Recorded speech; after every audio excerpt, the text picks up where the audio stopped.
یجیب المضطر اذا دعاہ ویکشف السوء، یہ 20ویں پارے کے پہلے صفحے پہ ہے، یہ یاد رکھیے گا۔ پہلے ہی صفحے پر جس کو قرآن پڑھنا آتا ہے اس کو بٹھائیں، اس سے پوچھیں وہ آیت کدھر ہے۔ شروع کے اندر ہی ہے 4-5 سطروں کے بعد، امن یجیب المضطر اذا دعاہ ویکشف السوء۔ جو یہ پڑھے گا اب سنیے اس کو کیا کیا ملے گا۔ سب سے پہلے کہ اس آیت کو جو ہر نماز کے بعد پڑھے گا، اس کے بعد اگر وہ دعا کرے گا اللہ رب العزت فی الفور اس کی اس دعا کو قبول فرمائیں گے، اور اگر فی الفور قبول فرمائیں گے، اور اگر اللہ اپنے علم سے جانتے ہیں کہ تھوڑی دیر بعد اس کا قبول ہونا ضروری ہے، تھوڑی دیر بعد قبول کریں گے۔ اس ورد کا کرنے والے کی اولاد کو اچھے رشتے ملیں گے۔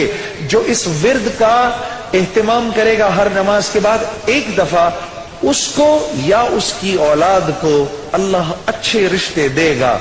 اس ورد اس آیت کے پڑھنے والے کو جب یہ کسی مشکل میں پھنسے گا، اور اگر اس کی زبان سے اس وقت نکلا، جب آپ سے موبائل چھیننے آتا ہے نا کوئی، اس وقت یہ دعا پڑھو، اس کو نظر ہی نہیں آؤ گے، اس کو نظر ہی، اس ظالم کو آپ نظر ہی نہیں آئیں گے۔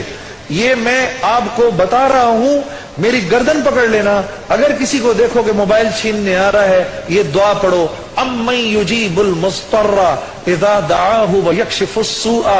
اللہ اس ظالم کو ہمت ہی نہیں دے گا آپ کے پاس آنے کی۔ اور اگر کوئی غم مسلسل 6-7 دنوں سے آپ کی طرف متوجہ ہے، کوئی خوف یا کوئی غم آپ کی طرف متوجہ ہے، ماں باپ میں سے کسی کا انتقال، بھائی بہنوں میں سے کسی کا انتقال، اولاد کی طرف سے کوئی غم مل رہا ہے، اس کا ورد بڑھا دو۔ اول آخر 11 دفعہ درود شریف پڑھ کر اس کو 300 دفعہ دن میں پڑھو، اللہ اس غم اور خوف کو دور کر دے گا۔ یہ ورد پڑھنے والا اللہ کبھی اس کو نامراد نہیں کرے گا۔ یہ جو دعا مانگے گا، امن یجیب المضطر اذا دعاہ ویکشف السوء، اللہ اس کی دعا پوری کرے گا۔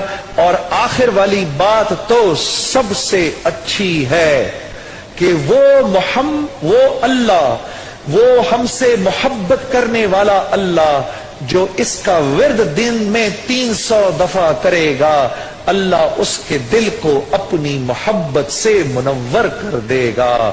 امن یجیب المضطر، پڑھیں گے نا انشاءاللہ، امن یجیب المضطر